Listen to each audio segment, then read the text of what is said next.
مسلمان در هیچ مقطع تاریخ در هیچ زمان پیشنهاد کفار نپذیره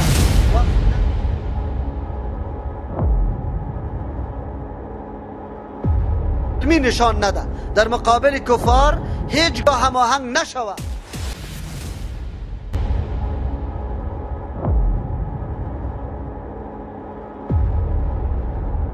از همون خاطر مشرکین مکه تلاش داشتن پیغمبر علیه السلام وادار بسازه که در یک مسئله از مسائل قطعی مردم مشرک نرمی نشان بده و هماهنگ شوه.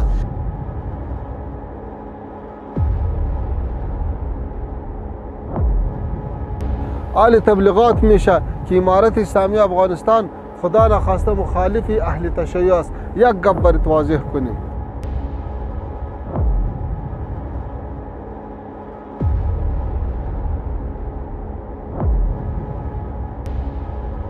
و خوشبختانه خوشحال هستیم که شما مردم اهل تشیع هم الحمدلله و تمام صحابه احترام داری و امهات المؤمنین احترام داری و تمام خلفای راشدین احترام داری. یه هم یک گپ خوشی است، یه باید تمام مردم بشنوه که اهل تشیع افغانستان با تمام صحابه احترام، خلفای راشدین احترام داره، با امهات المؤمنین احترام داره. چی کرده میتونه؟ نه به کدام مارکت اهل تشیع ضرر رسانیده شد، نه به کدام فرد اهل تشیع، نه به کدام عالم اهل تشیع.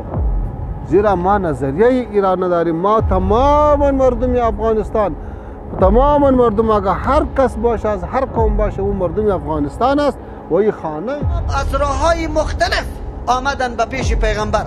گاهی پیشنهاد ملکی دادن، گاهی پیشنهاد دختری جوانی خوب قشنگ به نکاح گرفتن، گاهی پیشنهاد مال پول جمع کردن، گاهی پیشنهاد ازیره که ما فقط یک گپ فقط ما بپذیر که بتای ما را عاجز نگو، ما قطع دیگه بالکل نرمی نشان میدیم، بالکل قطع تو را غرض نمیگیریم. خلاصه دسیسه های متنوع اینطور تفصیل شالی نمیکنم، وقت کم داریم. متنوع دسیسه ها جور کردن برای از اینکه پیغمبر نرمی اختیار کنه، مداهنت بکنه، ولی الله تبارک و تعالی پیغمبری خود مخاطب قرار میده، میگه نه، با کفار مداهنت و نرمی نکو و دشمن سرسختی است. پیغمبر معصوم بود، هیچگاه با کفار اینطور نرمی را اختیار نمیکرد. خدا تو را میگم دیوال تو بشنو، ما به انواع دسایس کفار روبرو میشیم. از ما تقاضا میکنه مسلمان افراطی غیر افراطی، مسلمان تروریست معرفی میکنه. ما نرمی اختیار کرده، احکام اسلام مثل بعضی علما الله یاره هدایت کنه در بعضی مملکت هاست، احکام اسلامی را موافق قوانین دموکراسی جور کرده رایسته. این مداهنت است و این قرآن میگه که قل یا ایها الکافرون لا اعبد ما تعبدون. منهج خطی مشی موتو جدا، که ذاتی را که من پرستش میکنم شما پرستش میکنی جدا.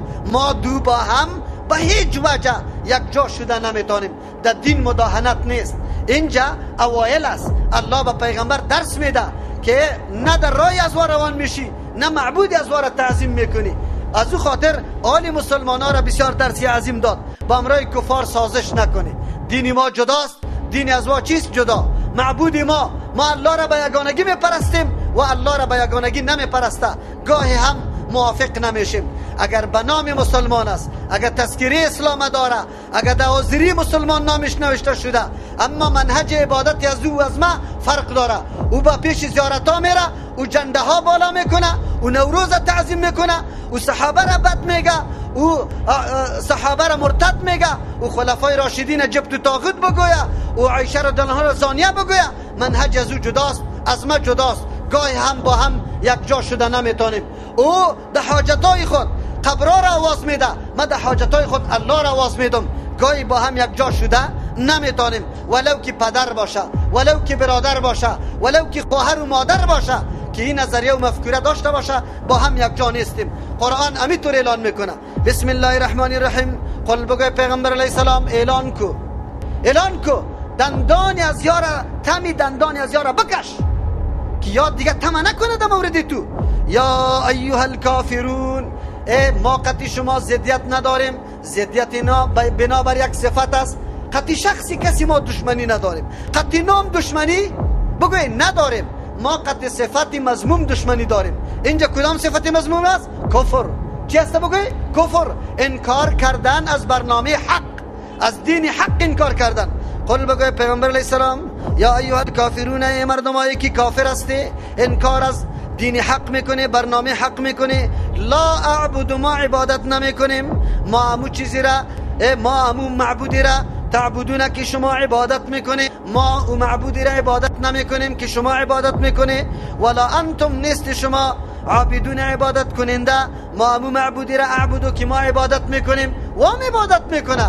خو لیکن مملو از شرک، امرای شرک عبادت میکنه، ما نمیکنیم. یکی ولا انا عابدم، ما نیستم عبادت کننده، ما به مو طریقه عبادتم که شما عبادت میکنه. طریقه عبادتی شما شرک است، از ما توحید است. ولا انتم نیست شما عابدون عبادت کننده، ما به او طریقه که اعبد ما عبادت میکنم. طریق ما جدا، رای ما جدا، معبود ما جدا، هدف ما جدا، یک جا شده نمیتونیم دیگه این پیشنهادهای بی اساس بی فایده را دور کنه. با هم یک جا شده نمیتونیم. تقریب در بین مسلمان یهود و نصارا آمده، بگوی نمیتونه. دنیا عالی تلاش داره. شما این برنامه های تلویزیونی و رادیویی، این مبصرین محترمایی که سالات در خدمت از وقت تیر کرده، میخواه اسلام قطعی نصرانیت و یهودیزم چی کنه؟ بگوی مخلوط بسازه و از یک دینی مخلوط جور بکنه او معرفی کنه که اسلام دینی سازگار است، قطعی هر دین جور میه. این گپ غلط است. اسلام هویت مشخص داره، دینی مشخص داره، رای مشخص داره، هدفی مشخص داره. با کسی هماهنگ شده نمیتونه. اگر کسی مسلمانی واقعی است، این صورت به می خاطر نازل شده و به می لکم دینکم، برای شما اجازت دادن نیست، این براءت اعلان کردن است. لکم دینکم، برای شما همون نظامیتان، از همون پیروی میکنه، هر چی که میکنه زود است که در سرنوشت همون نظام برسه. و ولی دین برای من دینیم است، آیین و نظام خودم است، من تابعش هستم، سری خود تطبیق میکنم و با کسی هماهنگ نمیشم. یک برادر گفتم جرو بحث ما زیاد شد، من گفتم برو معاذ الله طلب میکن، تو از قبر طلب کن. برو که باز در کدام سرنوشت میرسی. مردم که خطتان جنجال کرد، بگو خوب است. که قبول نمیکرد، بگو 20 بیرق بالا کن. در روز نوروز دم و ترکی را بگی دم ازار برو خو سرنوشتی تا میبینی باز که تو کیستی. حشر با پیغمبر صلی الله علیه وسلم میشی یا حشر قطعی زردشتیا و آتش پرستا، قطعی که حشر میشی باز معلوم میشه. یو ورونه دي د محرم شته ورځ د دروازې جوړ کړي د غزنی ښار کې د اسلامي امارت مجاهدینو تسلط دلته دوی د خپل د کوم د محرم مراسم چې کوم بیرغونه دي دا سبب کوي ولله دغه و برخصون کې سره خبرې وکړو. خودت معرفی کو بیادر مدارس هستم یک از ماشینگان ولایت غزنی. خودت چی کار می‌کنی اینجا؟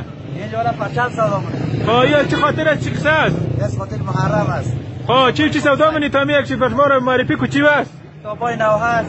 زنجیر است. مال است، پرچمای کلان است، بود است. لباس است، لباس سینه زنی. اینی چی است؟ اینی زنجیرا داره ای؟ زنجیر است. اینا چه رقم نه؟ اینا زنه. در روزای محرم؟ در روزای محرم. این دیگه چی شما است؟ در مذهب شما دیگه می است؟ در مذهب ما می است. چه رقم است مجاهدین امرای شما رویهشان خوشحال هستین یا نه؟ حال بدی ندیدیم. از این بعد ان شاء الله چیز نیست. ان شاء الله. مردم شما، مردم اهل تشیع از مجاهدین چه رقم است خوشحال هستین یا نه؟ فعلا خودم بدی ندیدیم. بازم مشکل نیست ان شاء الله، بیتونان باشین، هیچ گپ هم نیست. مجاهدین امارت اسلامی امرای شما است، هیچ گپ